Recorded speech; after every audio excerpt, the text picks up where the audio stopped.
Good morning, everyone. Good morning. Good morning.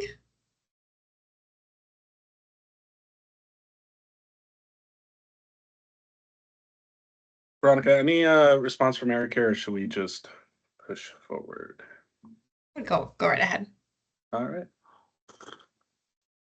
All right, everyone. Welcome to our webinar on data-driven decisions, building smarter pipelines in Bullhorn. Today, we have joining us candidate IQ as well as some of our friends at Bullhorn. First off, I'd like to thank all of our sponsors for making this happen. Absolutely appreciate the support here.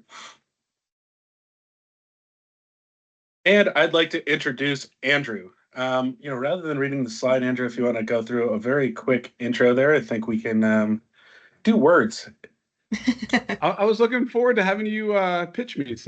Anyways, yeah, great to meet everybody. My name's Andrew Berman. I'm the co-founder and the CEO of Candidate IQ. So we have been building AI systems for the last 10 years. And in that journey, the biggest issue always came down to data and how to unlock that and how to run your AI on good, clean data, because that powers everything. So that's really our focus is working with staffing firms to understand how to reclaim that value in their database and implement these strategies that are going to enable them to actually take advantage of AI and everything that's coming down the pipeline with all the new technology that we're seeing coming out these days. Thanks so much, Andrew. We're going to pass over Eric for a second here. He's having a little technical difficulties. He'll be joining here shortly, but we'll move right on to Veronica.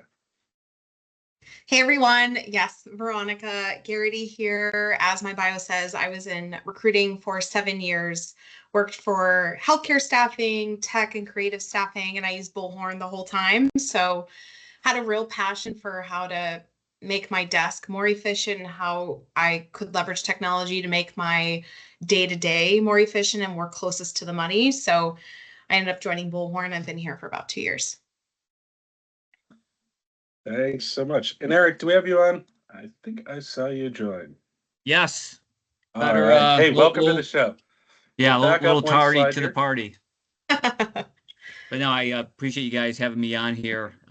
Look forward to talking to everybody. Been with Bullhorn now for just over 10 years, and it's been a crazy run. It's been really cool to see the evolution of kind of the staffing industry as a whole, where Bullhorn kind of fits into everything, going from an applicant tracking system to really being focused on automation and AI today. So really looking forward to talking with everybody today. Awesome. Welcome on board here. Cool. So as we look at it, we are going to break this into 3 key areas here. We'll look at moving from data overload to data advantage. We'll then jump into turning visibility into actions. How do we actually put it in practice? And then we'll look at building smarter pipelines with AI and automation here. Throughout, if you drop any notes, within the chat here, we'll do our best to get to those as well. And let's jump right in.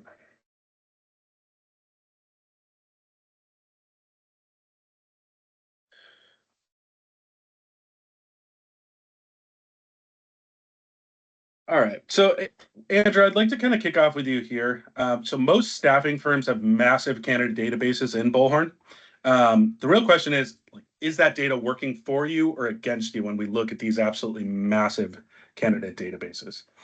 Yeah, it's a great question. And now that we've been doing this within the Bullhorn marketplace for a few years, no one, especially the larger firms, right? Nobody lacks, I think, a high volume of candidate records. But what they're missing is really a framework to understand within that database, how complete are these records? Which records have multiple points of verified contact information, and then the relevancy of those records themselves, because you have a lot that are not archived, right, or they're blended into the database. And then I think that another issue is, people think about a candidate record as a single row, but really there's over 40 different variables that you need to think about when you're going to determine whether that's usable or a dead end. And there's obviously gray areas in between. So when you think about sort of the advantages of figuring out that framework for yourself and how to unlock some of those records, mean, it is industry studies have shown, and even our customers, right, that 30-40% of placements they make were already in that database, but they couldn't interact with them. They couldn't find them. Um, and then something that I think is also interesting, right? So if those placements are there, but if, even if the recruiters are going external, right, $30 a day is over 10K a year. So all this little additional sourcing or additional job posting or additional in-mails, right, that all adds up very quickly, and that just eats into your margin. So there's a huge opportunity with firms to put in a new framework and really understand how to take advantage of cleaning up that data. Yeah, it's really interesting you say that. It's almost split into kind of the hidden costs as well as the explicit costs that actually hit the P&L there. Veronica, from your perspective, what happens inside Bullhorn when candidate data is incomplete or inaccurate there, right? We have this massive amount of data, it's lacking in certain areas. What's kind of the experience within Bullhorn itself? And I can speak not only for my clients, but just me as a recruiter working in Bullhorn with stale data or using Bullhorn as a repository, rather. You start to run a search and it's not accurate. You start to lose confidence in your system. So you're resorting to, I'm hearing people keep spreadsheets of candidates that they've reached out to when they should be using a CRM or ATS, right? But then that single source of truth just gets fractured. It's no longer a single source of truth. And then to touch on your point too, like the added cost of having to then, okay, I can't trust my ATS. I now have to go out to LinkedIn. I have to go out to all these other job boards to try to find a very expensive candidate when that candidate's probably already in Bullhorn. I've also seen, and on top of that, like when you're running a report, managers can no longer trust those pipeline reports. We can no longer fully trust and fully forecast and make those data-driven decisions because the data is not accurate or enriched. So it's really just an entire ripple effect across the whole process. Yeah, what 100%. And the phrase that always comes to mind is kind of the snowball effect there, right? Like as soon as someone's confidence is shaken, whether it's kind of the producers on the floor there, all the way up to kind of the managers checking reports, right? Like that just you use ripple effect. I love snowball effect. I think it's a very similar concept there, of course. Thanks so much. And I have to say, I'm just so overjoyed. Like when Aaron said, "Hey, listen, I want you to pitch in on moderating this," and I was like, "Well, I have like three very powerful people in the industry here, and particularly excited, Veronica, about your experience in recruiting, and Andrew just kind of doing AI before it was cool." Before it was cool, exactly. Too early though. but hey, it all pays off now. I regularly reflect on that particular trait there. So Andrew, I'd like to swing back to you here. So in your experience, working with many staffing leaders here, if I'm a staffing leader, how do I know if my data is an asset or a liability? How do I go judge that? I mean, the easiest thing is just looking at where you're sourcing from. So, where are those records being generated that are leading to placements? I think, I don't know what else, beyond that, really. It's, it's just that mentality of go to Bullhorn, source first, right? Exhaust that. Those efficiencies are there. So, oh, is there a question or? So the notification popped up. Anyways, but I think, that's like the asset liability. I think also frustration. Like people don't, and I don't know if they do a survey on the recruiters of how annoyed are you working within the database or what are those problems. And so a lot of times in our implementation, we're like, just give us the laundry list of issues you're having. And often they haven't been tracking it. So then you can't address it, right? You can't say, hey, these are the things that are going to get uncovered. So if your recruiters are avoiding the database, and there's no, placements are being sourced from the database, I think that's a pretty good key indicator that there's issues and it's becoming a liability and a cost center of some sorts. Yeah, absolutely makes sense there. And I like, what you said with survey there. It feels like something that maybe we'd be a bit vocal about if we just didn't kind of trust our data to do our day-to-day job. So like an employee NPS score survey, something like that would turn it up pretty quickly. Or even, kind of going through and doing a data audit with a trusted provider like Bullhorn. And just like, hey, what is the state of our data? What is our usage of certain fields? I think really, really effective strategies there, of course. Yeah, and a comment there too. Like you think about holding, your employees to standards, and you review them, right? It should be the same thing with the database. So, surfacing it and understanding those issues and documenting it is such a critical thing. And then you can just focus on a few moments at a time. And even at Bullhorn Engage a few years ago, right? They said, hey, what 1% improvement a day, and it led to, exponential increase in performance. So it's just understanding, getting awareness and then making those incremental changes. 100%. So we do have this awesome quote here. I glossed over it a bit, but I kind of opted for it at the end. Let's kind of recap this a little bit, right? So I think Veronica and Andrew hit on some really great points there. So we have Lindsay's quote here. Historically, we had a lot of records that weren't searchable and usable, and I think Veronica kind of walked through that a little bit with there's difficulties, right? And what is the knock-on effect there? Erosion of trust. Right? That's what it boils down to. Doesn't matter at what level it is. That is going to be the end result. And Lindsay just highlighting her experience here with now with the data clean and properly structured, right? That trust comes back. People aren't looking elsewhere besides Bullhorn first and foremost. Andrew, the knock-on effect there, like reduced spend, right? We don't need to go spend money. We have this fantastic database here. So building that trust, super key there. All right. I'd like to move into kind of our next topic here, turning visibility into actions. So basically, let's talk about what does it actually take to make data usable every day. So Eric, I'd like to throw on your way. We've had you quiet here so far. How can Bullhorn dashboards and reporting help recruiters prioritize the right candidates and jobs? Yeah, that's a great question. I think most importantly, it helps people prioritize their day, and it really gives them an idea of how their day is going to be structured.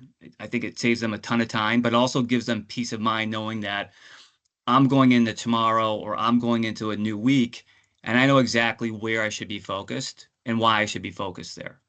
And then you also have these pipeline dashboards that show candidate status in real time, which goes back to what Veronica said earlier about the erosion of trust, right? People may move away from a database because they don't trust the data. So if we have that and we can show them those statuses in real time, again, giving them that peace of mind. Then there's just actionable intelligence. Like data is great, but if I don't know what to do with that data, it just sits there, and oftentimes it can be useless. So it's coupling that and then just having analytics that highlight which recruiters or which teams are really hitting their speed to submit goals. And those are the people that, I really want to copy. I want to see what it is that they're doing day in and day out that's allowing them to be successful. Yeah, I love that. And especially the callback on, kind of the trust factor there, right? That's what it all boils down to, kind of, do what you say you're going to do, right? Like, okay, we're going to go clean the data. Well, what does that mean to me, right, as an end user? So absolutely appreciate that. Andrew, let's kind of flip back your way here. How does Candidate IQ layer on top of Bullhorn to make enriched data actionable for recruiters? And I think bonus point if you talk through the tiering, because spoiler alert, I'm the absolute biggest nerd on kind of some revamped processes there. It gets me wildly excited every time Andrew and I talk about this. That is how you make this actionable. So particularly pertinent here. Excuse me for asking you to brag about your product here a little bit, but I'm very passionate about it, as you can tell. Yeah, happy to do that. Yeah, so we'll have a new Me too, Joe. new I website get coming. Yeah. We got a new website coming out, and it's really centered around, I think, these conversations, trust, prioritization, and record scoring. So it's not, how do we layer on top, but how do we actually integrate a framework that you can trust within the Bullhorn database itself and sit seamless within our workflows. So a lot of, we've been doing enrichment for a while. I think there's other enrichment, products out there. But a lot of it is either a point solution or it's just blending data in within this database. So, and it also doesn't audit your records. It's not reconciling. So a big gap that we realized when we started was, hey, pushing in phone numbers, pushing in emails, pushing this data, but then we also had to say, well, what was already there and does it need to get removed or not? And so really our focus is how do we clean, audit, enrich, right, fill in those gaps, and then store those records. And we do this really around how how many points of verified contact information is there, or is it questionable, especially in healthcare, like across the board? And we've looked at dozens of different enrichment providers. Like you get spousal information, so we need to alert the recruiters to say, hey, this is going to be somebody else, or we don't know, right? There's no registration data. So a lot of this, I think, in coupling with what Eric's been talking about in the reporting, is how do you have a framework and a structure in place? And you can do this with Bullhorn automation. There's other ways to do this, but we really put an easy way if people are feeling overwhelmed on how do you understand the completeness of those records to score them. We do 1 through 5, and then we add that as an actual tiered score that can be a custom field. So within Bullhorn, you filter by that in search, right? And so your focus time. And I think the coolest thing is whether it's millions of records or it's thousands of records, when you just say, hey, recruiters, go focus your time on the tier 1 records, it's night and day. And so everything's been about how do we build trust? How do we get them to adopt Bullhorn and go there first? And then everything else starts to click in, and then it's easier for them to use and implement AI automation, all of that. So I think Susie there from Tops would also speak to that and how fantastic it was going through that process. So I'll stop there.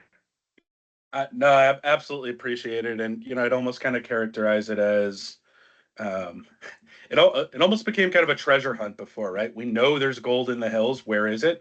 And this just like you hit on it, right? Like, hey, just go filter on tier 1, and that's the gold, right? And then you can kind of go down the list and really just set clear expectations on here's what's going on. And in my experience, those clear expectations lead to trust, right? Yeah. It's not an issue if we couldn't go update a record, but we need to understand that was the case in order to ensure that trust is maintained. So yeah, absolutely appreciate you walking us through that. Let's talk a bit more about the effects of the clean data, the actions that can ensue after enriching your data here. So Veronica, we often talk about speed to submit here. How does pipeline visibility improve speed without sacrificing quality? Yeah, I mean, speed to submit is what we live and breathe on in staffing. How fast can we get the best candidate over to our client? And I think that is a snowball effect. It is, you get the best candidates over to the clients, your team is happy because they're making a placement quickly, but your client is happy. And I think in a world where at least all of my clients, and I'm sure most, if not every one of our guests joining today, the focus is business development. So how do we keep our current clients as happy as we possibly can? And how do we continue to build trust with our clients to continue to get recs to fill? And I think it starts with speed to submit of the best quality candidates. I think also for recruiters, if they know exactly which candidates are available right now, or if they know exactly where the candidates are working today, even with the help of Amplify to show the best recommended candidates based on activities that we've had with them in the past, it then continues to build trust with them to know that they're no longer guessing. They know exactly where to start. And to touch on your point too of having to, or Eric's point of where do we even start for the day? Like if we know that the data in Bullhorn is accurate, we know that we can perform for our clients. I think it just continues to build a really positive experience internally. And then I'd be remiss if I didn't say it also severely affects your bottom line when you're increasing that speed to submit of the best quality candidates, because you're not having to waste time and potentially lose out on the rec because the staffing firm got another candidate from either another staffing agency or another job board. But I think also just the lack of, again, going back to outside job boards, paying for the candidate 1, 2, 3, sometimes 4 times. I think that also has a severe impact on the bottom line. Yeah, that absolutely makes sense. I mean, I think if you look at the speed to market, very, very real financial impact there. And turns out it costs a lot of money for different data sources here as well, right? And to kind of go diversify that. So absolutely makes sense on the spend front as well as bringing in a bit more revenue there. So Andrew, I appreciate the nod towards top staffing here before as well. I will, we will speak about this quote, I promise. I do kind of favor leaving them for the end a little bit just so we can tie a couple concepts together. But as straight from Top's mouth here, Susie, recruiters are reaching people with significantly better information than we had before. And I think, Veronica, you really just kind of hit on that point quite aptly, right? Right. Speed to submit there. Well, if you have poor contact information, it's going to take longer, right? And I think the big part here is the team adopting it seamlessly as well. The really positive thing that I would say overall on like data enrichment activities, it's not a steep learning curve. Oh, my information's better. Great. Let me Exactly. go seize that value immediately. There's not a lot of retraining necessary. And Andrew, that's where I'm a big fan of what CIQ is doing with kind of tiering the data as well, because it gives ultimate clarity. It's here are your steps. If it's tier 1, 2, 3, so on and so forth, just makes it very clear there. I think Joe too, if I could just add one more thing, I hear a lot of clients like I'm scared about automating the matching internally, right? We don't know if these matches are going to be accurate because we don't have the right data. And that's typically where I would bring in Candidate IQ as my partner with my clients. Hey, let's enrich the data, but then also now you're comfortable. Now you know that those matches are going to be accurate. Now you know that if you're deploying a screening agent of any sort, it's going out to the right contact instead of, an unverifiable contact information. That absolutely fantastic call out there, and I think that's we focused on kind of the trust, like human to human, right? Like, hey, do I trust what's going on here? That does extend to your technology as well, and that does extend to, well, does it feel like I'm taking a bit of a trust fall here, rolling out AI? Well, if you have poor data, possibly, right? But if you have really good enriched data, then it's much less of a trust exercise and much more of a let's go seize this massive opportunity. Cool. Real quick, as we look at this, anything that we would highlight in terms of kind of particularly powerful client wins that you've seen turning these into actions? I mean, we hit on the top staffing quote here. Just wanted to open it up to the panel a little bit before we move on to the next topic in a couple seconds here. Yeah, I would say one thing that we've seen, working with Andrew and his firm is, and we're happy to provide references to of the client, but people being able to save a ton of money and a ton of time, because more often than not, people are leaving the database, they're leaving Bullhorn because they want to get that accurate, up-to-date information.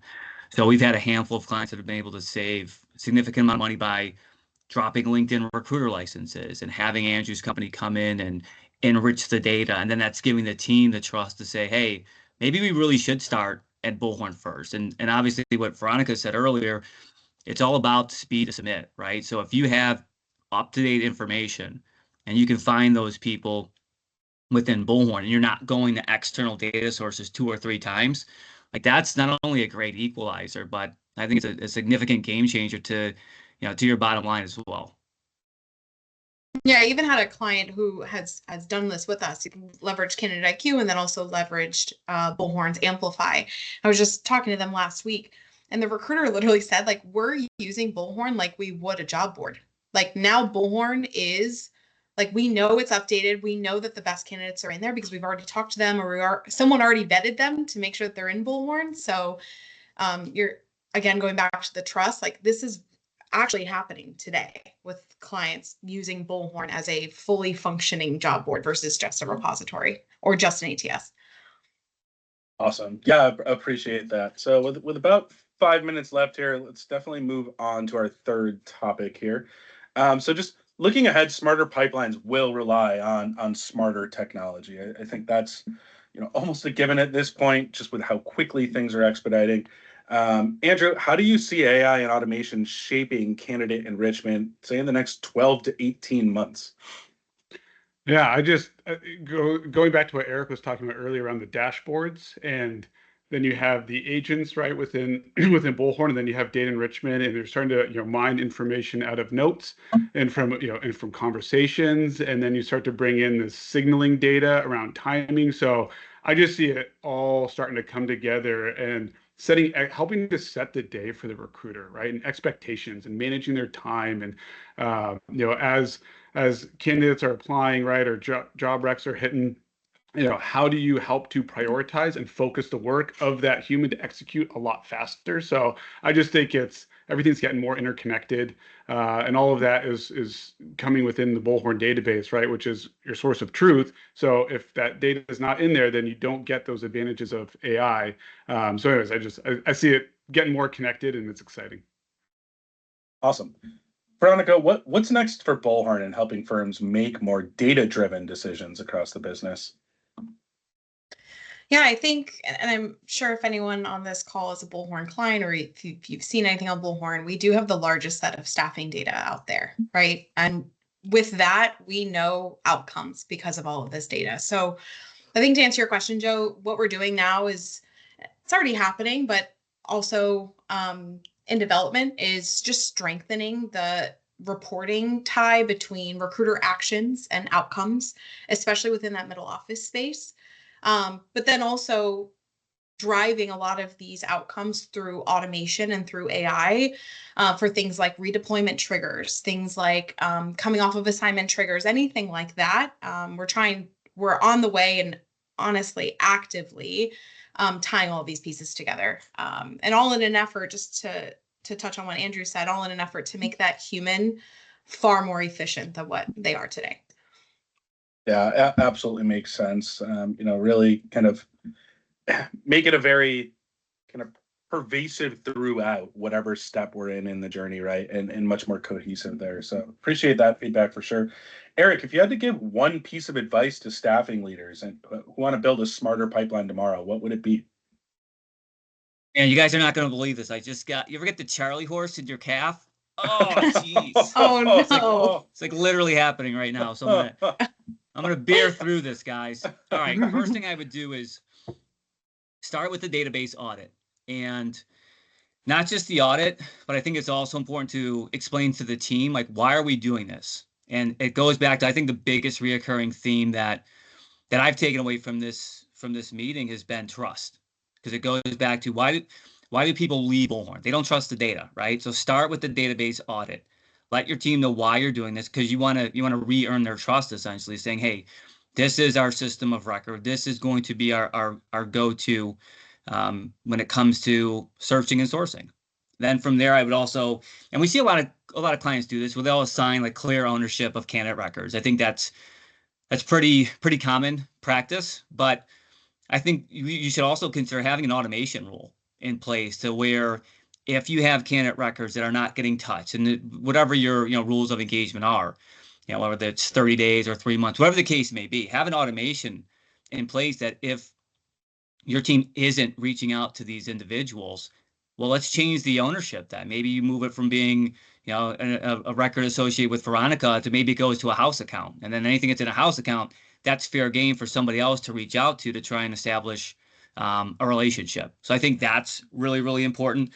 And then just going back to what I first said about the dashboards, using the dashboards, having KPIs in place, but referring to them daily. Like, make the data a part of your everyday workflow. Because if you're not doing that, it becomes an afterthought, and then you're going to look at information once it's already happened. It's already in the past, right? We can't change the past. We can change the future by understanding, where do I need to be focused and why do I need to be focused there. Absolutely makes sense.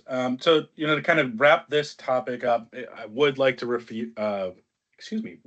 to Mike Day's quote here. And I think really, layering technology on top with confidence, I think we can kind of look right to the middle of that quote for the Cliff Notes version, right? So layering technology on top with confidence, again, it comes back to trust. If we have good data, we know that the candidate data is updated. We can trust, that everything will fire off effectively here. So, as we look at kind of the wrap up here, I know we're right at time. Let's go really quick lightning round. Just one word that captures the future of data-driven staffing in your mind, Andrew, Veronica, and Eric, please. More money, more revenue.